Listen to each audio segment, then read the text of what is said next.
HR said, "We're going in a different direction," and gave my job to a 28-year-old with zero experience.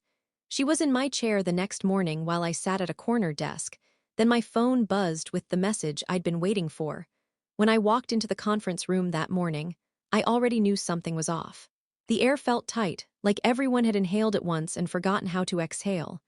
But it wasn't until I saw her sitting in my chair, legs crossed, hair perfectly curled, smiling like she owned the place, that it hit me like a punch to the ribs. "Morning, everyone," she chirped. "I'm excited to step into this leadership role." Leadership role? My leadership role? I froze in the doorway, the folder in my hand slipping sideways.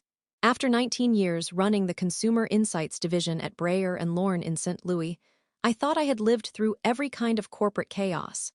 But nothing prepared me for hearing the new HR guy, Ethan, step up beside me and say softly, "Camille, we're going in a different direction." Different direction. Those were the words. I stared at him, waiting for the joke, the clarification, the part where someone said, "Just kidding." But Ethan wouldn't meet my eyes. He looked somewhere over my shoulder like he was too ashamed to look at the woman he was helping bury alive. "Who exactly is taking my position?" I asked, my voice sounding steadier than I felt. He swallowed. "Brielle Hayworth." Brielle. The 26-year-old who joined our firm 7 weeks ago. The one who still asked where the extra printer paper was kept. I must have laughed because Ethan flinched. "This isn't performance-related." "Yeah," I cut in. "Then what is it?" His answer was just corporate noise, fresh strategy, new energy, modern restructuring, all the usual empty words used to disguise cowardice. I looked at Brielle through the glass wall of the conference room. She was smoothing her skirt, adjusting her expensive planner, acting like she hadn't just stolen something she didn't understand. My office door had already been changed. Division Director, Senior Advisor. Before I could say anything else, my phone buzzed.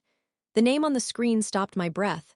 Luciano Vescari, heir to the Vescari luxury conglomerate, my biggest client, my most complicated client, and the person whose account single-handedly kept our division profitable. His message was short: "Heard rumors. Need clarity. Usual place. 7:30, don't be late." He didn't ask for Brielle. He wanted me, and that was when the first punch landed. Because as I stood there, watching Brielle stumble through introducing herself to my team, another notification popped up. This one wasn't from a client. It was a forwarded email from a blocked address. No subject line, no greeting, just a single sentence: "She didn't take your job, Camille, she was placed. And you're not the only one they're coming for." My hands went cold. Placed by who? And coming for who else? Before I could open the attachment below the message, Brielle called out in that bright, condescending tone people use when they want everyone to pretend they're not terrified. "Camille, since you're still here, maybe you can help me pronounce the Vescari family names correctly before tomorrow's presentation. I know you're good with old-school accounts." Old school. I swallowed hard, forcing myself not to react. Because whatever that anonymous email contained, whatever game someone thought they were playing, I already knew this wasn't just about a promotion stolen by a clueless newcomer. This was something bigger. And I had no idea yet just how deep it went, or how many knives were waiting for me in the dark. But I was about to find out. The moment I opened the attachment, everything started. I didn't open the attachment right away. Not because I wasn't curious. Trust me, my hands were itching to tap it open. But because if I'd opened it standing there, in the hallway outside the conference room, someone would have seen the look on my face. And the one thing I was absolutely sure of in that moment was this: whoever sent that message didn't want me to panic. They wanted me to pay attention. So I slid my phone into my pocket, breathed through the tightness in my chest, and walked away from the circus that used to be my division. The truth is, Breyer and Lorne had been my whole world since I was 27. I'd moved to St. Louis fresh out of grad school, desperate for stability after a messy breakup and a childhood that taught me one thing: survive first, celebrate later. I had nothing but 2 suitcases, a beat-up car, and a work ethic that bordered on self-destruction. I started at the very bottom, research assistant, the kind who fetched coffee and fixed printers and pulled all-nighters building slide decks for managers who forgot my name. But I learned fast, I paid attention, and people eventually noticed. At 32, I was leading the Westwood account. At 36, I landed the Vescari family, my first major win. At 44, I became division director. I didn't get here because I played politics. I got here because I worked harder than anyone else in the damn building. So being shoved aside for Brielle, fresh from MBA, overconfident corporate lingo Barbie, wasn't just insulting. It didn't make sense. Not strategically, not operationally, not financially. Especially not after last quarter's numbers, where my division was the only one exceeding projections. That's how I knew something deeper was going on. The moment I stepped into my downgraded senior advisor space, half an office, half a broom closet with a window facing the HVAC units, I finally opened the attachment. It was a screenshot. A grainy one, like someone had snapped it quickly, maybe secretly. The header read, "Confidential executive access only," and below that, "Succession plan Q3 transition outline." My eyes skimmed line after line until they caught on a section highlighted in yellow. Phase 1, remove legacy leadership and consolidate control under newly appointed assets. Assets, not employees, not leaders. Assets, then a bulleted list of names, 10 in total, familiar ones, people who'd been at the company for years. People who'd built Breyer and Lorne before the current CEO even learned how to tie his tie. My name was fourth, but that wasn't the part that made my stomach drop. Next to each name was a label, neutralized, groomed, removed. Pending, Brielle's name wasn't anywhere on the list, but someone else's was. Martin Lewis, Chief Operations Officer, status. Pending/target. Martin had been my mentor when I started. He wasn't just a good guy, he was the only reason I stayed at the company when everything felt overwhelming. He taught me how to navigate the old boys club, how to survive corporate storms, how to choose my battles. Seeing his name there, with pending/target written next to it, made every hair on my arms rise. Because Martin wasn't just respected, he was untouchable. Or at least, I'd believed he was. I scrolled again, breath tightening. Under the bullet points was one line in bold. Primary architect. BH. I stared at the initials for a full 10 seconds. BH. Brielle Hayworth, the girl who couldn't pronounce Vescary. The girl who still shadowed people to learn basic workflows. The girl who just happened to land in my division, in my seat in my job, wasn't a replacement. She was a plant, placed there on purpose, by someone with enough power to order the removal of executives 10 layers above her. Someone was using her. And the more I thought about it, the more I realized the worst part wasn't that they kicked me out of my own role. It was that I had no idea what game I'd been dragged into or what the hell they wanted from me next. Before I could reread the document, a voice cut through the air behind me. "Camille," someone said quietly, "we need to talk." Now, I turned, and when I saw who was standing in the doorway, my entire body went cold. Because if they were worried, then things were so much worse than I thought. It was Martin standing in my doorway, tie crooked, eyes sharp, jaw clenched in a way that told me he was holding something inside. Martin never looked shaken, not once in 19 years. He was the calm center in every storm, the guy who smoothed crises with a raised eyebrow and a well-timed joke. But today, he looked like he'd seen a ghost. "Close the door," he said. I did, slowly. He didn't sit, didn't breathe, it seemed, just crossed his arms and stared at me like he was memorizing every detail. "You got the email," he finally said, not a question. My heart kicked hard. "You sent it?" "No, but I knew it would get to you." His voice lowered. "And I know who sent it." I waited, pulse climbing up my throat. "Camille, you're in danger." That word, danger, felt dramatic and ridiculous inside my tiny, downgraded office. But the look on his face wasn't dramatic. It was terrifying. "What the hell is going on?" I whispered. Martin glanced toward the door as if someone might be listening. "You're not the only one they've pushed out," he said. 3 directors were removed last quarter, 2 voluntarily resigned. And yesterday, the head of compliance was escorted out without warning. I blinked. "But why, and who is they?" He exhaled slowly, heavily. "The board. Or rather, some members of it. Someone's consolidating power behind the scenes, and they're using young, moldable hires to replace us. Like Brielle." He gave a tense nod. "Exactly like Brielle." I leaned back in my chair, everything inside me tightening. "I saw the list." Martin's throat bobbed. "Then you know they marked me. You're listed as pending target. What does that mean?" "It means someone is about to make a move. And once they do, my career is over." I shook my head. "No, you're too established. You have the board's respect. It's not about respect anymore, he cut in. This is about obedience, leverage, control. He paused before continuing. Camille, the person behind this, they're not just after titles, they're after information, access, influence. They're reshaping the entire company without anyone noticing. My stomach churned. Nothing about this felt corporate. It felt calculated. Why come to me? I asked. Because you're the only one who doesn't play dirty, you're honest. They think that makes you weak. He stepped closer. But I know better. I didn't get the chance to respond because a voice echoed in the hallway. Brielle. She was laughing, loudly, too loudly. The door was open just a crack, and through that narrow space I saw her walking with Ethan from HR. Her hand touched his arm. His face went pink. She whispered something in his ear, and he nodded, flustered. Then she said, clear as a bell, "Don't worry, Phase 2 is already lined up. She'll be out by the end of the month." I felt my blood freeze. She wasn't talking about me. She was talking about another woman, another name on the list. Martin stiffened. "We need to move fast," he whispered. Before they take you down next." But before either of us could continue, my phone vibrated in my hand. It was a message from Luciano Vescari, not a meeting reminder. Not a question, just one sentence: cancel tomorrow's presentation. Do not let Brielle meet my father under any circumstances. She knows something she shouldn't. My breath caught. Knew something she shouldn't? What did that mean? Martin saw my expression. "What is it?" I showed him the screen. And the moment he read it, he closed his eyes and whispered, "Camille, this is worse than we thought." Martin didn't say anything for a long moment.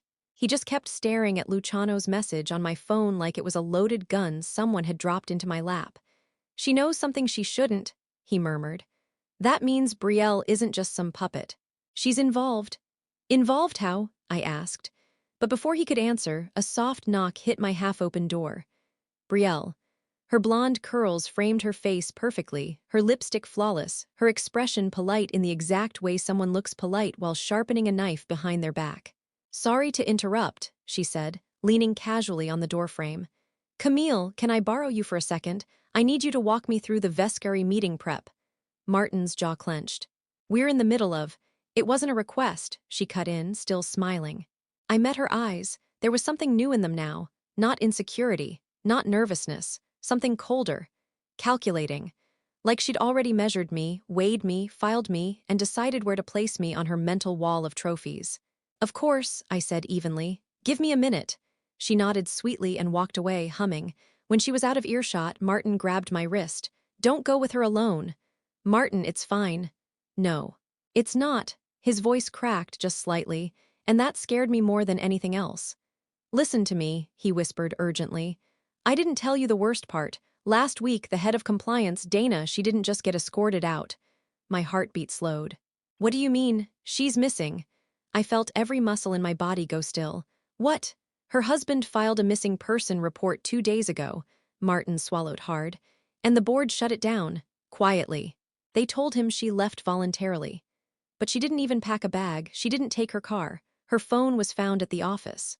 My breath went thin. "Wait, are you saying they—" "I'm saying," Martin said, voice low and urgent, "that someone with the power to erase executives from this company and from their own lives is operating behind the scenes. And they're willing to make people disappear." My skin went cold. "Dana's name was on that list," he continued. "Just like yours, just like mine." A nauseating realization rolled through me. "Martin, who created that list?" He hesitated. His eyes softened, not with pity, but with something like regret. "Camille, the initials weren't just coincidence." I shook my head. "Number BH can't be Brielle, she's too new. Too inexperienced." Martin stared at me. "BH doesn't stand for Brielle Hayworth," he said quietly. My heart thudded hard once like it skipped a beat. "Then who?" "Brandon Hale." The name hit me like a blast of ice. Brandon Hale, our new CEO. The golden boy the board brought in 9 months ago. A corporate prodigy with flawless PR, a clean resume, and a habit of surrounding himself with women under 30. But it made no sense. "Why would the CEO plant Brielle in my job?" I whispered. "Not plant," Martin said. "Train." The floor tilted under me. "Camille, she's not replacing you. She's preparing something for him. Something that requires access to the Vescari family." I felt my pulse thudding in my throat. "This isn't about your job," he continued. This is about the Vescuri account. Something Brandon has been trying to get his hands on since he arrived, and he needs Brielle in your seat to do it. I grabbed the edge of my desk to steady myself. And what does he need it for? Martin's face changed. Fear, anger, helplessness all flickering at once. Because Brandon is working with someone, he whispered. Someone outside the company, someone dangerous. And whatever they want from the Vescuri family, it's not legal. Before I could react, before I could breathe, before I could ask even one question, a text popped onto my screen. Not from Luciano, from Brielle. Come to the east stairwell. Now, bring your phone, or someone you care about gets hurt. My lungs locked, because attached beneath the message was a photo. A photo of my daughter, sitting in her car. In the community college parking lot, taken less than 10 minutes ago. My vision tunneled. Oh my God, I whispered, and Martin's face drained of color. For a full 10 seconds I couldn't think, couldn't breathe. My mind just kept looping the same horrifying image. My daughter, unaware, sitting in her car, the camera angled from somewhere close. Too close. Someone was watching her. Someone was near her. Camille! Martin's voice came from far away. Look at me. I forced my eyes up. He looked just as terrified as I felt. She has my daughter, I whispered. No, he said firmly, gripping my shoulders. She has a photo of your daughter. That doesn't mean she has her. But even as he said it, his eyes flicked to the hallway like he expected someone to drag Zoe into the office at any second. I swallowed the rising panic. Panic wouldn't help Zoe. Panic wouldn't help me. I had to think and fast. What does she want? Martin asked. I checked the message again. Come to the east stairwell. Now, bring your phone, or someone you care about gets hurt. This is a trap, Martin said immediately. You're not going. I don't have a choice. Yes, you do, he said. You don't walk into dark stairwells when the woman who sent the text is working with a CEO who's making employees vanish. I closed my eyes for a moment, forcing myself to breathe through the terror. Then I opened them and said the truth out loud. She isn't working with Brandon, Martin frowned. What are you talking about? The message she sent earlier, the thread about Phase 2, that wasn't for me. That was for someone else. Brielle's playing her own game. She's not following someone else's orders. She's manipulating them. He hesitated. Camille, if Brielle has turned on Brandon Hale, that makes her even more dangerous. I nodded. I know. We were quiet for a moment, listening to the muffled office noise outside, phones ringing, keyboards clacking, people who had no idea they were standing in the middle of something rotten and dangerous. Then Martin took a step closer. Tell me the plan. I'd already started forming one the moment I saw that photo. I'm going, I said. Camille, but I held up a hand. Not alone. And not unprepared. It wasn't the first time I'd dealt with people who tried to strong-arm me. The insights industry was full of egos, power plays, and backroom deals. But this was something else. This was criminal. Which meant I needed to fight smarter, not louder. We need evidence, I said. Proof of what's happening. Proof of Brandon's involvement. Proof Brielle knows something about the Vescuri account that she shouldn't. And proof she's threatening you, Martin added. Exactly.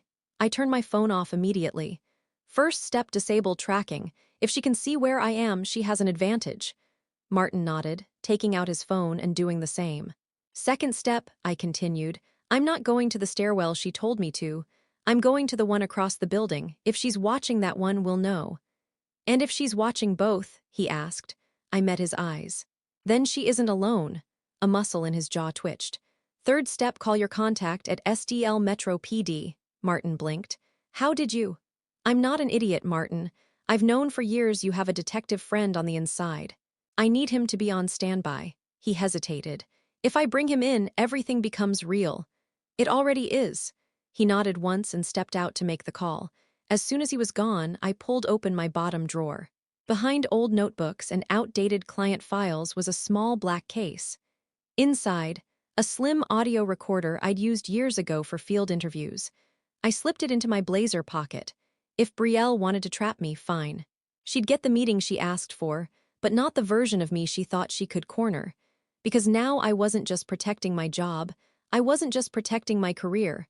I was protecting my daughter, and for that, I would burn the entire company to the ground. Before I left my office, another message buzzed onto my screen. A new number. You're late, Camille, and I'm losing patience. I walked fast but steady, weaving through cubicles like everything was normal, like I wasn't heading toward a threat that had just put eyes on my daughter. My pulse hammered in my ears, but my face stayed calm. People nodded at me as I passed. No one had any idea that their building, their safe, professional workspace, had turned into a trap. The East Wing hallway was long and empty, washed in that weird bluish fluorescent lighting that made everyone look slightly dead. Perfect place for a confrontation, but I didn't go to the east stairwell. I went to the north one, silent, tucked behind the copy room. If Brielle had someone watching the east stairwell, they'd reveal themselves. I slowed my steps. Listened. Nothing, not yet. Martin texted, "Detective on standby, parking garage, be careful." I typed back a single word, "always." Then I positioned myself in the shallow alcove beside the north stairwell door. I waited 2 full minutes. 3, 4. If Brielle was watching the east stairwell, she'd send someone to check why I wasn't showing up. And then it happened. Footsteps, soft, light, coming from the opposite direction of where Brielle told me to be. Whoever it was, they were looking for me. I pressed back into the shadowed corner, not breathing. A figure came around the corner, tall, hair slightly disheveled, nervous hands stuffed in their pockets. Ethan from HR. My stomach dropped. He wasn't scanning the environment. He wasn't patrolling, he wasn't hunting. He was staring at his phone. And then he whispered, voice shaking, "Brielle, I don't see her. Maybe she didn't come, I don't know, please stop asking me to do this. Please. I don't want to scare her kid." Kid. He meant Zoe. He meant my daughter. My blood went cold and hot in the same instant. He wasn't a conspirator, he was terrified. I stepped out of the shadows. "Ethan?" He jumped so violently he nearly dropped his phone. "Camille, Jesus, what are you doing here?" "I could ask you the same thing." His face drained. With his hands trembling, he shoved his phone behind him like a child hiding stolen candy. "Please," he croaked. "I'm sorry, I didn't want to be involved. She said she'd fire me. She said she'd ruin me if I didn't help." "She threatened you," I said slowly. He nodded, swallowing hard. "She has things on people, texts, photos. Emails, she stole them while she was training. She has something on the CEO, too. She said she doesn't even need this job. She said she just needs access." I stared at him. "Access to what?" He shook his head helplessly. "I don't know, but she's not working for Brandon. She's working for someone else." The hallway seemed to tilt beneath me, not Brandon. Not the board, not the company. "Who?" I asked. He hesitated. "I don't know his name, but she said he's been funding her education for years, and that this whole thing is just the final step." My heart pounded. A funded education, a sudden rise, a planted position, a handler. "Ethan," I said quietly, "what did she ask you to do today?" He closed his eyes like he was ashamed to speak the words. "She told me to take a photo of your daughter, just to scare you. She said it would keep you obedient." "And you did it," he nodded miserably. "She said if you didn't show up in the stairwell, she'd escalate." Anger surged through me so fast I had to grip the stairwell rail. Not because of Ethan, because of her. Brielle thought she was untouchable. Ethan looked at me with watery eyes. "Camille, she's headed to the stairwell right now, the east one. She said she wants to talk alone before she makes her move." "Her move," I repeated. He nodded, and then he whispered something that felt like a knife slicing clean through my ribs. "She said she already made contact with the Vescari family without telling Brandon. And she got something from them. Something she said could bring down a dynasty." My breath caught. A cold, heavy realization slammed into me so hard it made my vision blur. Whatever Brielle was after, whatever she stole, whatever she wanted access to, it wasn't corporate. It was personal, and it involved Luciano Vescari's family. Suddenly, my phone buzzed again. Unknown number. One line, "You chose the wrong stairwell, and now there will be consequences." I snapped my head up. "Ethan," I said sharply, "where is she right now?" His voice cracked. "She's not alone anymore." I didn't run. I wanted to God. Every instinct screamed at me to sprint straight to that east stairwell, but running without a plan was how people got cornered. And Brielle wasn't just dangerous now. She was desperate. Desperate people do the worst things. "Tell me exactly who she's with," I said to Ethan, low and controlled. He swallowed. "I don't know his name. I've only seen him twice. He's older, maybe late 40s, expensive suit, beard. He talks like she owes him something." My stomach knotted. "What does he look like?" "Tall, dark hair. Wears a silver ring with some crest on it." A chill sliced down my spine. A crest, not a logo, a family crest. I'd seen one like it once, years ago, on the signet ring worn by Luciano's father. The Vescari family didn't use business emblems. They used centuries-old symbols their ancestors carried from Italy.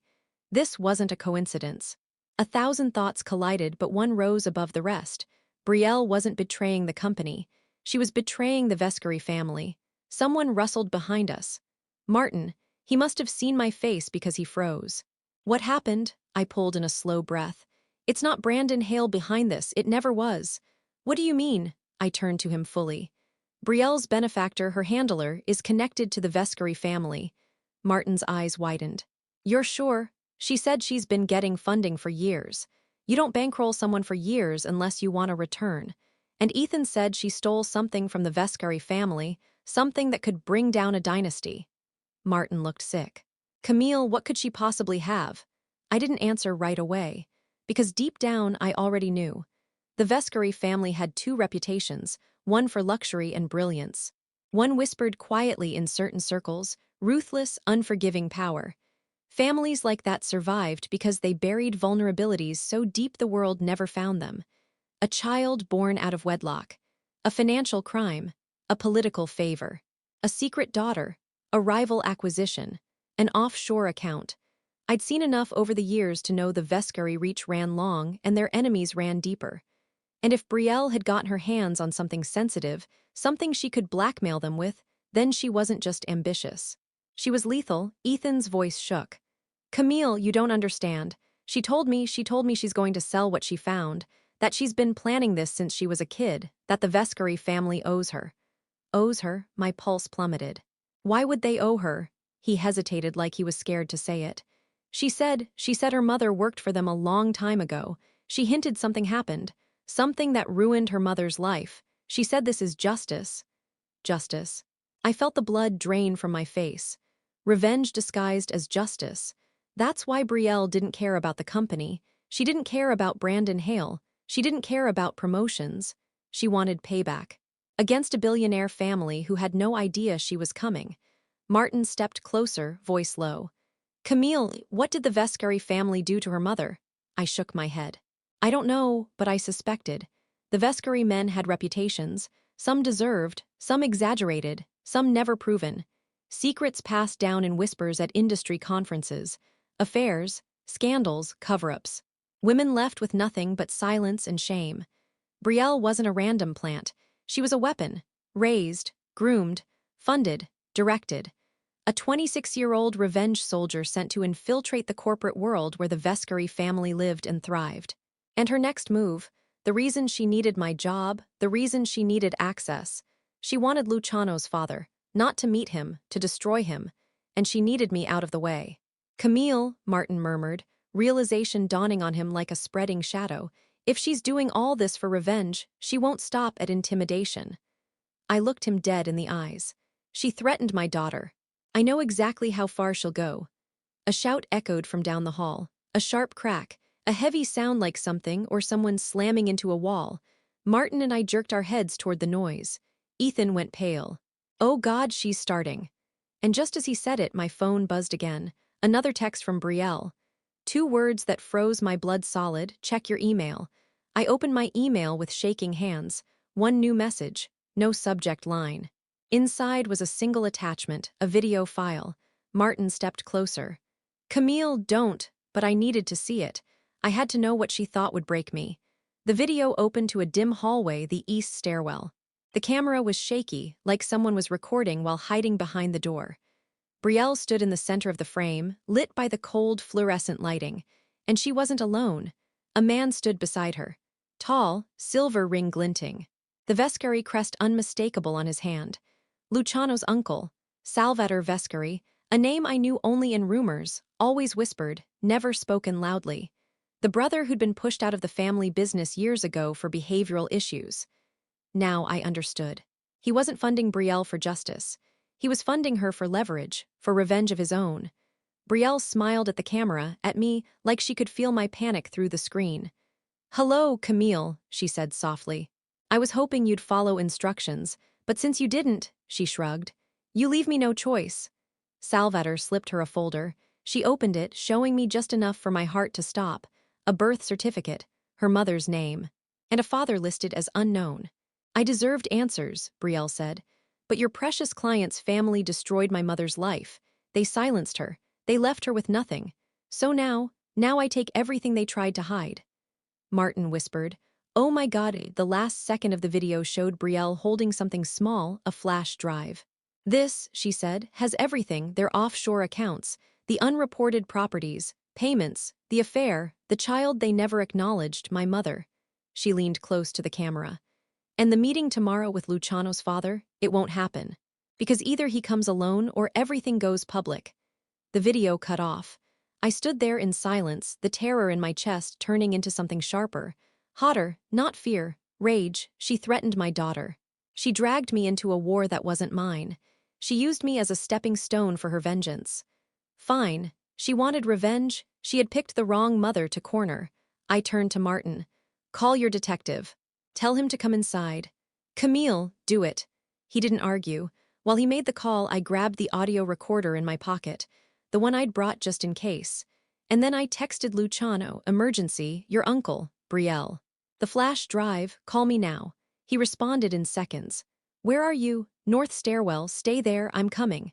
By the time Luciano arrived, breathless, furious, eyes burning, the detective was already questioning Ethan, who spilled everything. The threats, the coercion, the involvement of Salvator, the photo of my daughter. Luciano listened in silence. Then he lifted his hand. Stop! Everyone froze. My family will handle this, he said. No, I said firmly. Not your way. Mine. I pulled the recorder from my pocket and hit play. Brielle's voice filled the stairwell, the threats, the manipulation, the confession, the involvement of Salvator Vescari, everything she never meant for me to hear. Luciano's jaw tightened. This is enough to bury her, and him. Good, I said, because I'm not just protecting myself anymore, I'm protecting my daughter and my team. I handed the recorder to the detective. She's your arrest. What happened next felt like a blur, the detective calling backup, people shouting, doors slamming, footsteps pounding through hallways. Brielle didn't go quietly. Of course she didn't. She screamed that I ruined her life. She screamed that the Vescari family stole everything from her. She screamed that she deserved revenge, justice, recognition. But they dragged her out of the building anyway, wrists cuffed, fury burning hotter than anything I'd ever seen. Salvator was taken minutes later from the parking garage. Luciano didn't even look at him. By the next morning, the board knew everything. Brandon Hale tried to distance himself, but the investigation found his fingerprints on enough unethical decisions that he resigned for personal reasons 2 days later. And me. I walked into that same boardroom where they once blindsided me and placed a folder on the table. I'm not asking for my old job back, I told them. I'm telling you that you need me more than ever. The division is mine again. Effective immediately. They didn't argue. I rebuilt my team. I doubled security protocols. I created transparency systems that couldn't be corrupted, and I protected every person Brielle tried to eliminate. But there was one small thing I did just for me. I changed the nameplate on my door, not back to division director. It now read, Camille Hart, executive director. I earned more than my old job back. I earned the truth. I earned justice. And I earned something Brielle never understood. You don't have to tear down a dynasty to win. You just have to outlive the people trying to destroy you. I locked my new office for the night, feeling the quiet settle around me like peace, and I smiled just a little. Different direction. Turns out they were right, just not the way they expected.